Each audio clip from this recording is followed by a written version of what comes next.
क्या आप जानते हैं दुनिया का वो पहला इंसान कौन था जिसने बड़े फख्र से कहा था, ये सब मेरी अपनी मेहनत का नतीजा है। और इस जुमले से खुदा को भी चैलेंज किया था। आज हम इलॉन मस्क या जेफ बेजोस की दौलत की बात नहीं कर रहे, बल्कि इस शख्स की बात कर रहे हैं जिसके पास इतना सोना था कि उसे रखने के लिए तिजोरियां भी कम पड़ती थीं, बल्कि पूरे शहर बसाए गए थे। तसव्वुर कीजिए, 60 लदे हुए खच्चर सिर्फ और सिर्फ उसके खजानों की चाबियां उठाकर चल रहे हैं। वो जब गली में निकलता है तो सोना उसके कदमों तले बिखरा होता है और तकब्बुर उसके माथे पर चमक रहा होता है। लोग उसे देखकर कहते हैं, काश हम भी इस जैसे हो जाएं। मगर ठहरिए जरा, क्या आप उस जमीन की चीख सुन सकते हैं जो उसके भारी बोझ तले दबकर चीख रही है? हम एक ऐसे दौर में सांस ले रहे हैं जहां हर दूसरा शख्स अपनी दौलत की नुमाइश कर रहा है। लेकिन क्या आपको मालूम है कि इस पूरे शो ऑफ कल्चर की बुनियाद किसने रखी थी? एक ऐसा इंसान जिसने दौलत को अपना खुदा बना लिया और फिर वही दौलत उसे जिंदा कब्र में ले गई। तारीख उसे कारून कहती है।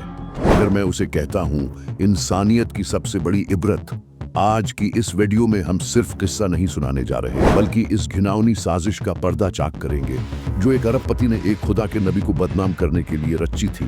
और फिर देखेंगे कि जब जमीन अपने जबड़े खोलती है तो कुदरत का बदला कितना होलनाक, कितना दिल दहला देने वाला होता है।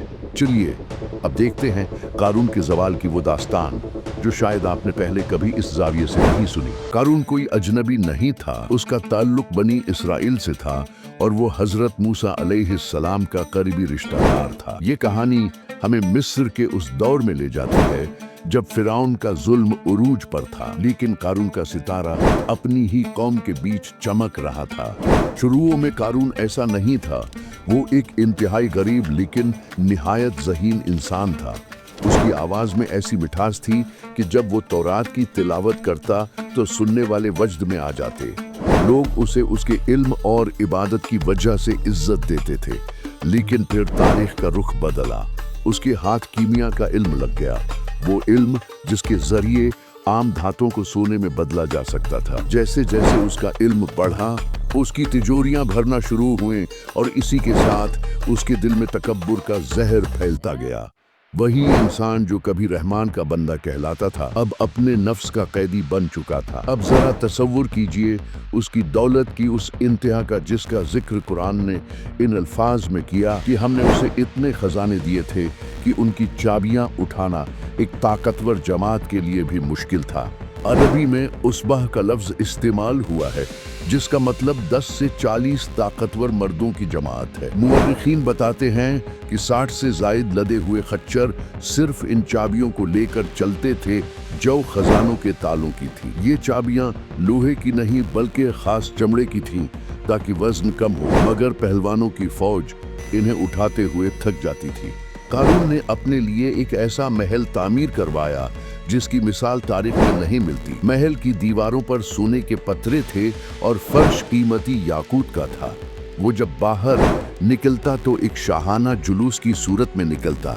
उसके साथ 4000 बेहतरीन लिबास पहने हुए मुहाफिज होते, हजारों लौंडियां और गुलाम जिनके हाथों में सोने के प्याले होते। वह सफेद घोड़े पर सवार होता जिसकी जीन हीरे से जड़ी होती। बनी इसराइल के गरीब लोग जो फिरौन की गुलामी से अभी आजाद हुए थे उसे देखकर कहते, ऐ काश जो कारून को मिला है हमें भी मिल जाता, वो तो बड़ा ही नसीब वाला है।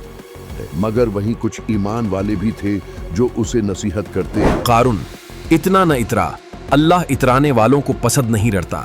जो अल्लाह ने तुझे दिया है उसे आखिरत के लिए इस्तेमाल कर। कारून ने इन नसीहतों को हंसी में उड़ा दिया। उसका एक ही जवाब था जो आज भी बहुत से मगरूर लोगों का वतीरा है, मुझे जो कुछ मिला है मेरी अपनी अकल, मेरी मेहनत और मेरे इल्म की वजह से मिला है, इसमें किसी और का क्या दखल।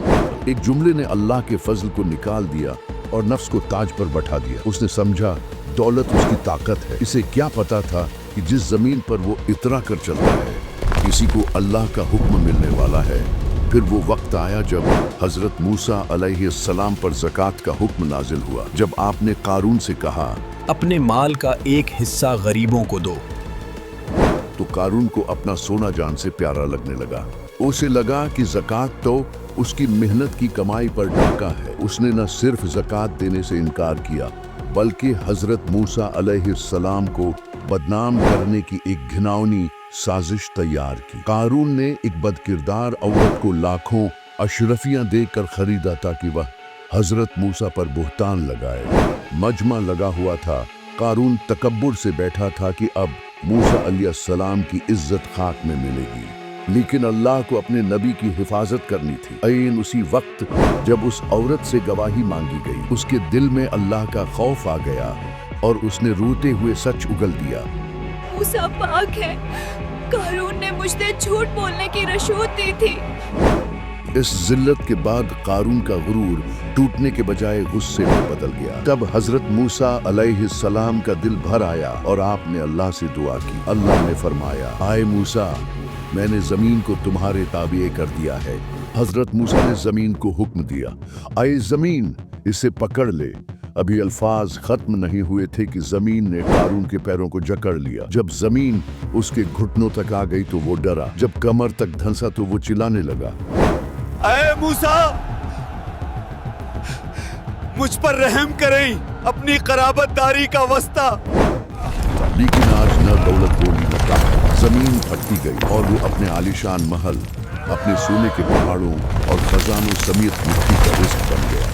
अगली सुबह जब सूरज निकला तो वहां कुछ भी नहीं था। जहां कल तक सोने के दरवाजे थे, वहां आज सिर्फ खामोश मिट्टी थी। कल जो लोग उस जैसा बनना चाहते थे, वह आज कांपते हुए कह रहे थे, शुक्र है अल्लाह का कि हम कारून नहीं थे।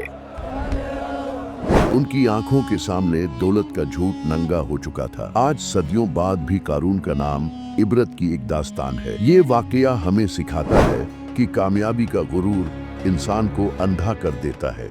जब हम अपनी कामयाबी को अल्लाह का फजल समझने के बजाय अपनी मेहनत और जहानत का नतीजा समझने लगते हैं, तो हम कारून के रास्ते पर चल पड़ते हैं। कारून तो मिट्टी में मिल गया, लेकिन कारूनी सोच आज भी जिंदा है। सोशल मीडिया का दिखावा और दूसरों को कमतर समझना इसी बीमारी की नई शक्लें हैं। हमें सोचना होगा, अगर आज कारून जिंदा होता तो क्या हम उससे मुख्तलिफ होते, या हम भी उसी रास्ते पर चल रहे हैं। अल्लाह हमें शुक्रगुजार बनने की तौफीक दे और इबरत बनने से महफूज रखे, आमीन। अगर आपको ये कहानी सिर्फ किस्सा नहीं बल्कि इबरत लगी है तो वीडियो को लाइक करें। ऐसे मजीद हकाइक के लिए चैनल को सब्सक्राइब करें और इस वीडियो को उस शख्स तक जरूर पहुंचाएं जिसे लगता है कि सब कुछ सिर्फ उसकी अपनी मेहनत का नतीजा है।